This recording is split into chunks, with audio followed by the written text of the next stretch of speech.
Baik, Assalamualaikum warahmatullahi wabarakatuh. Mahasiswa Universitas Bangka Belitung dimanapun kalian berada, berjumpa kembali dengan mata kuliah Pendidikan Pancasila. Ini memasuki pertemuan ke-14. Materi ataupun tema pertemuan 14 ini eh, terkait tentang lingkungan berkelanjutan. Tema ini adalah menjadi masalah yang faktual ataupun aktual yang terjadi di masyarakat, bahkan global. Sekarang semua negara banyak fokus terkait tentang lingkungan atau environment atau ekologi. Nah, di lokal kita, di Pangkal Pinang ataupun di Bangka Belitung, isu lingkungan itu eh, tidak kalah pentingnya dengan isu global. Karena apa? Karena di depan mata kita, di depan penciuman kita, lingkungan kita sudah sangat mengkhawatirkan. Di antaranya adalah pencemaran melalui sampah yang berserakan di lingkungan kita semua. Saya sangat mengapresiasi teman-teman yang melakukan aksi sosial terkait tentang lingkungan atau bersih-bersih sampah yang ada di lingkungan Pangkal Pinang ataupun di luar Pangkal Pinang. Harusnya kegiatan ini berkontinu, berkelanjutan, karena menjadi sebuah hal yang sangat paradoks atau ironi. Kalian belajar, kuliah, melewati lingkungan-lingkungan kotor menuju kampus. Jadi ya percuma saja apa yang kalian cari, apa yang kalian tuntut ilmu, tapi hasilnya ya tidak dibutuhkan oleh masyarakat, tidak membuahkan hasil. Ada salah satu sekolahan di Pangkal Pinang,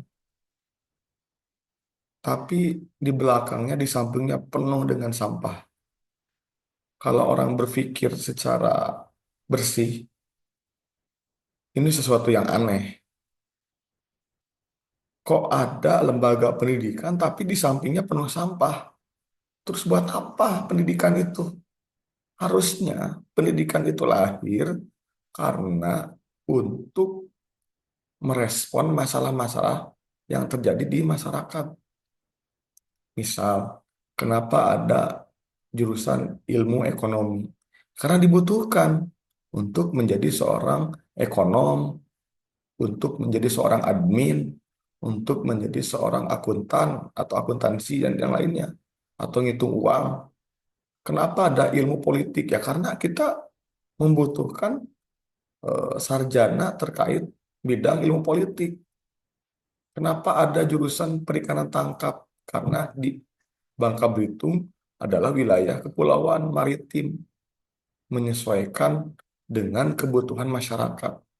Kenapa ada jurusan baru bisnis digital? Karena sekarang eranya digital, bisa kaya raya lewat digital. Nah, harusnya seperti itu pendidikan merespon. Tapi anehnya, ada banyak lembaga pendidikan di kita, baik itu universitas, baik itu sekolah menengah ataupun sekolah dasar, tapi samping gedung itu banyak sampah. Terus buat apa? Tidak berguna, sangat miris. Oleh karena itu, makanya saya sebagai dosen membuat proyek terkait peduli lingkungan. Ada yang aksi sosial, ada yang penyuluhan. Itu sudah sangat bagus dilaksanakan oleh kalian semua. Dan itu poinnya adalah saya harus menyadarkan diri saya sendiri dan kalian. Buat apa kita ngomong teori ini, teori itu, udah semester 5, udah semester 7, tapi tidak, logika kita tidak peka, tidak peduli terhadap lingkungan. Kalian lulus mau main di tengah sampah, mau beribadah dengan bau aroma sampah. Nah, di Pangkal Pinang atau di Bangka Belitung, banyak masyarakat yang sudah mati kepekaannya. Bahkan sudah mati logikanya. Ada proyek di antara kalian yang membersihkan di daerah Kampak. Sudah bersih, sudah pakai spanduk dilarang buang sampah. Tapi besok lusa ada yang buang sampah di situ. Kalau mikir sakit hati, sangat sakit hati. Miris. Apakah mereka sudah tidak punya otak lagi? Sudah punya sudah tidak punya pikiran lagi, tidak bisa membedakan mana baik buruk, dan mereka udah buta, buta hati, buta mata, buta hati ya mereka tidak tahu gimana membuang sampah yang baik. Buta mata sudah jelas di depannya sudah ada spanduk dilarang buang sampah dan sudah jelas kita pun sudah akses sosial dengan banyak mahasiswa yang turun di sepanjang jalan. Oleh karena itu, saya berharap nih angkatan kalian kompak. Misalkan saya ngajar 700 orang. Saya berharap 700 ini adalah seorang mahasiswa yang pelopor, influencer, kemudian untuk diri sendiri, untuk keluarga, untuk peduli terhadap lingkungan. Sekali lagi dilarang buang sampah walaupun secuil. Yang suka ngerokok dilarang membuang puntung rokok sembarangan.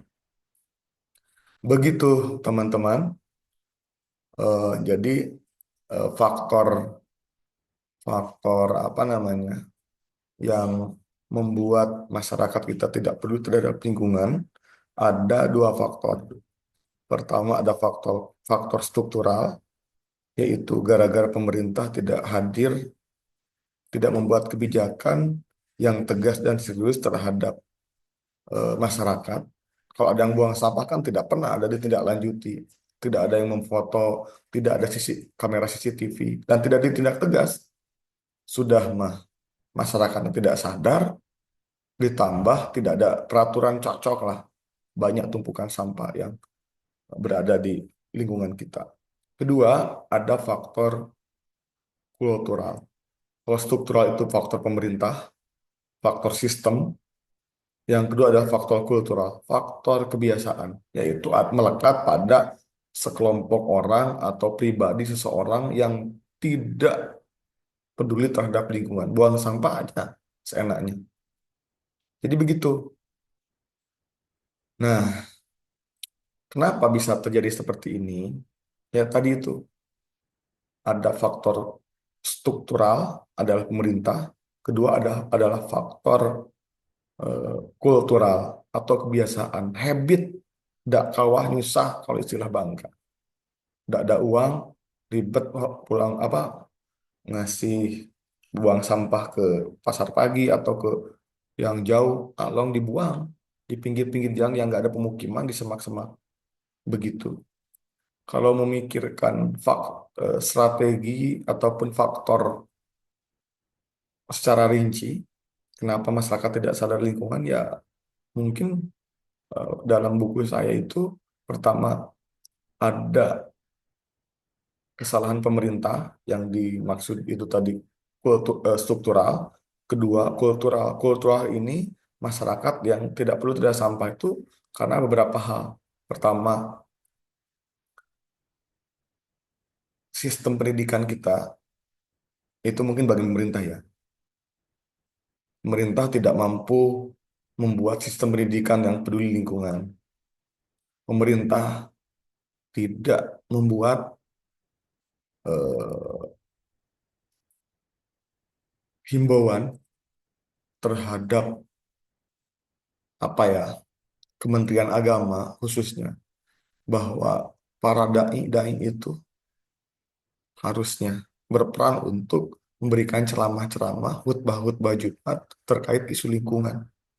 Saya nggak pernah mendengar kiai-kiai, para ustadz, ayo buang sampah sembarangan, ayo kerja bakti, ayo menanam pohon, ayo menanam eh, dapur hidup, misal apotek hidup, nggak pernah. Para ustadz, para kiai lebih kepada mementingkan kehidupan akhirat. Harusnya kan seimbang. begitu.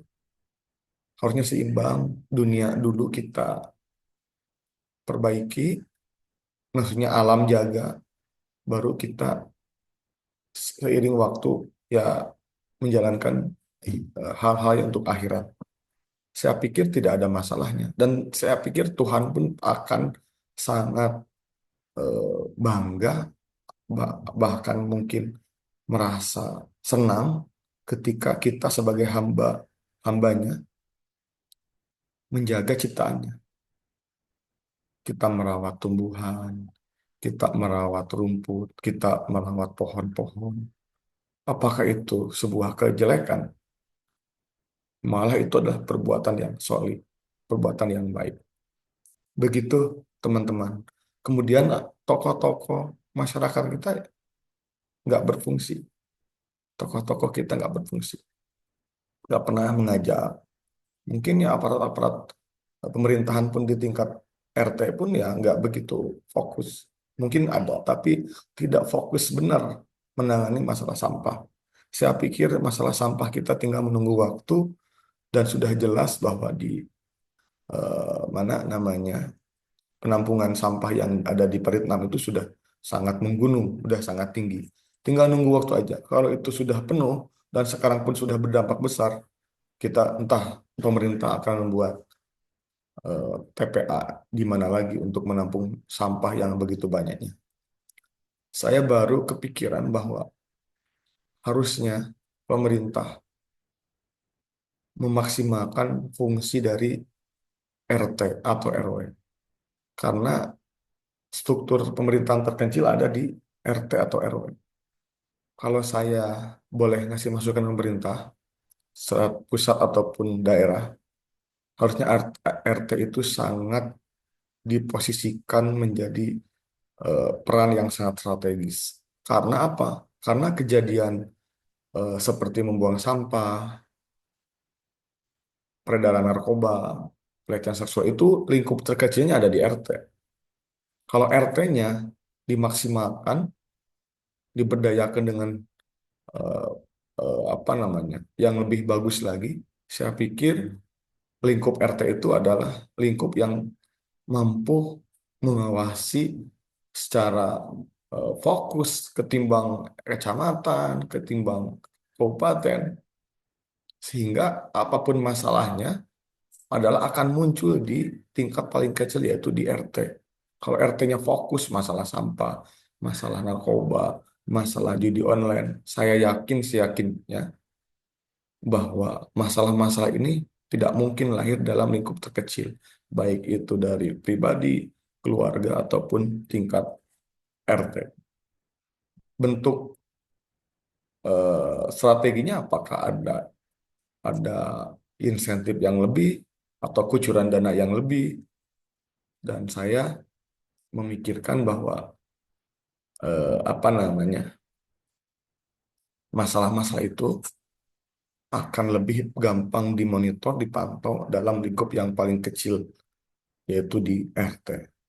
Begitu eh, materi hari ini terkait lingkungan berkelanjutan. Sekali lagi, ayo anak-anak muda, mahasiswa, mulai sekarang berazam, bertekad dalam hati, kalau perlu mengajak tetangga, mengajak adik-adik kita, kakak-kakak kita, dan keluarga kita, jangan buang sampah sembarangan sedikit pun.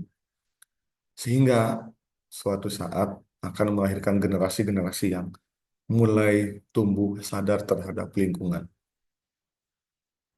Ditambah jika ada peraturan yang lebih tegas dan serius, maka akan gayung bersambut. Masyarakat mulai sadar, peraturan pun sudah sangat ketat dan serius untuk memberikan hukuman atau sanksi kepada orang yang membuang sampah sembarangan. Ya, mohonlah kepada pemerintah membuat aturan itu, strategi promosi,